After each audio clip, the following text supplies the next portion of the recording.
Mercado Libre is the largest online retailer in Latin America, and retail is the least interesting thing it does. Last year, the company took in 28.9 billion in revenue. Commerce, the marketplace, the warehouses, the delivery trucks brought in 16.3 billion of that. Financial services brought in 12.6 billion. And that side is growing faster, 46% last year against commerce 34%. On the lending book specifically, Mercado Libre earned a 23% margin, after paying for its funding and after absorbing every loan that went bad. Its retail operation, like retail everywhere, works for single-digit margins. Reading the income statement, you might think you are looking at a lender that owns a store, which is strange because this is the company that beat Amazon. Amazon came to Brazil and Mexico with the deepest pockets in retail, and 2 decades of logistics behind it, and it still couldn't take the region. By 2022, Mercado Libre held roughly a third of Brazil's online sales, about as much as its 2 biggest rivals combined.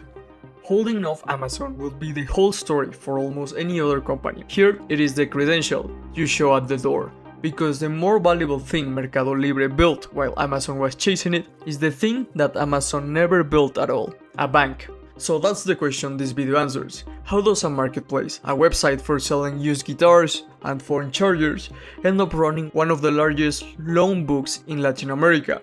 The answer starts in 1999, in a parking garage in Buenos Aires, with a problem that had nothing to do with money and everything to do with trust. The garage belonged to Marcos Galperin's father, and Galperin chose it for one reason: it had a good internet connection, which in the Argentina of 1999 was rare. Around 3% of the country was online. He was copying eBay, the hottest business model in the world at the time, but eBay worked because America had things Argentina didn't. And the list of missing things was long. Start with the buyer.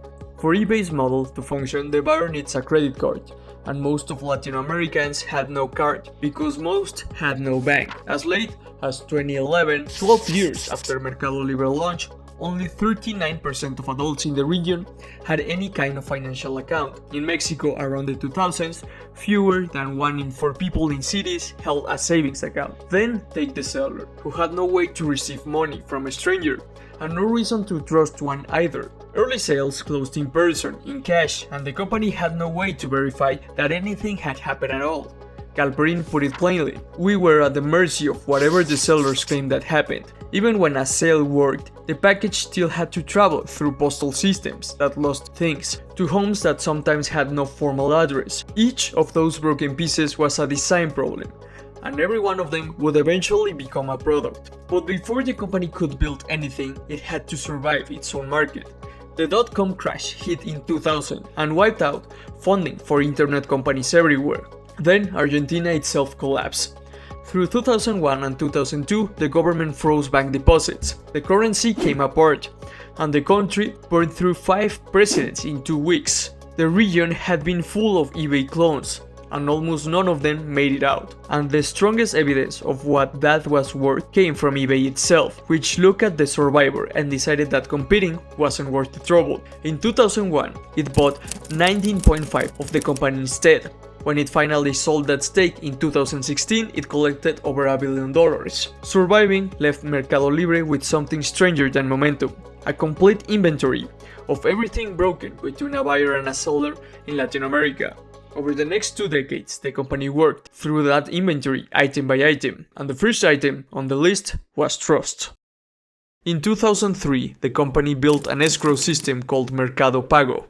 The mechanics were simple: the buyer's money, loaded in cash if necessary since so few people had cards, sat with Mercado Libre until the package arrived and the buyer confirmed it. The seller shipped because payment was guaranteed, and the buyer paid because the money was refundable. Trust no longer had to exist between strangers because the platform held it in the middle.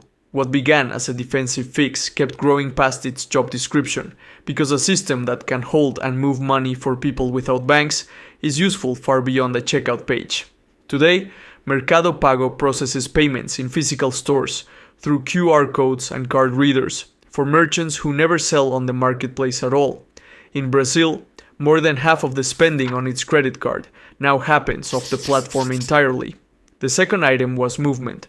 Packages traveled through carriers the company couldn't control, and in Brazil through a state postal service that couldn't be relied on.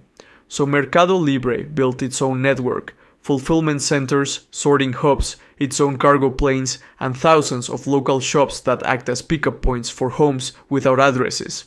The numbers tell you how far that went. In 2019, about 44% of what the marketplace sold arrived within 48 hours. By 2022, it was nearly 80%. The third item was the banks themselves, or rather their absence. In 2016, the company began lending to its own merchants, and consumers followed. Galperin's explanation for why banks never served these customers is worth hearing in his own words. People who have never been banked feel that it's not for them, and they will be laughed out of the place. Mercado Libre didn't need them to walk into anything, it already knew them.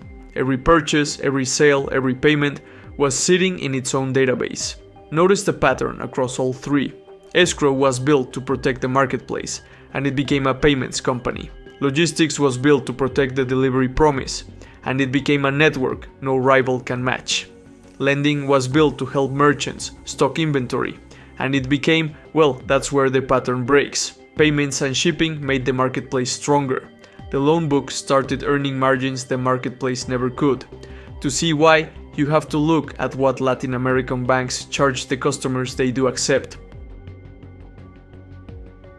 The Central Bank of Brazil publishes the average interest rate on revolving credit card debt, the rate you pay when you don't clear your monthly bill. In August 2025, that rate was 451% per year. Not 45, 451.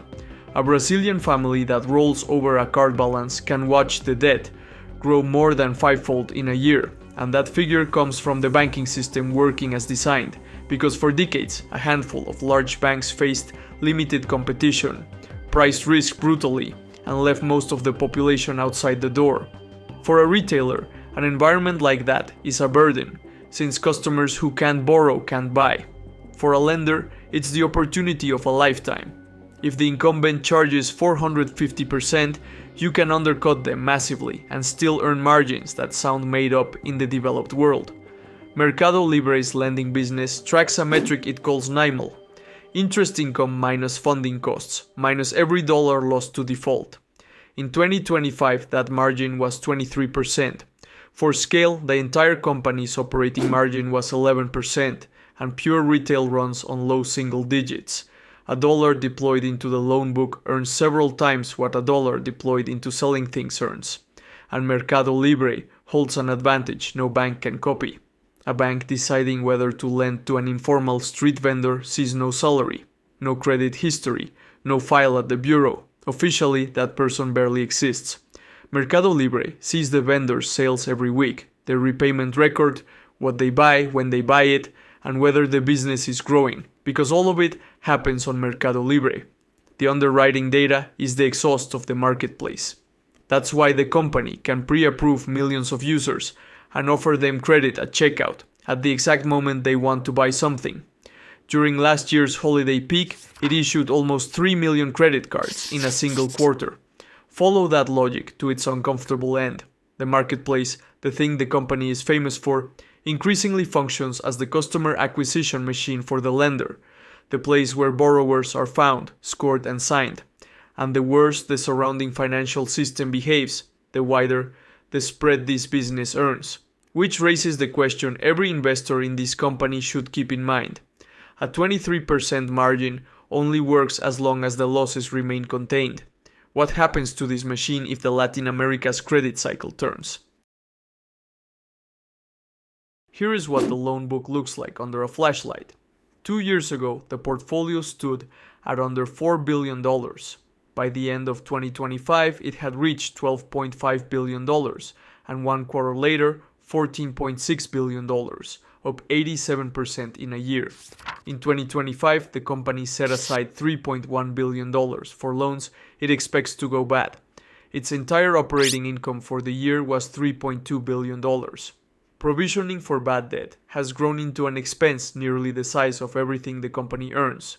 Whether that alarms you depends on which number you trust, Management points to loans between 15 and 90 days late. That ratio has held steady, around 8%, even as the book exploded, which suggests the underwriting models are doing their job. Skeptics point further down the aging schedule, where loans more than 90 days past due have hovered near 18%, a level that would sink a traditional bank. The company's defense is structural. Accounting rules force it to reserve for expected losses the moment a loan is written.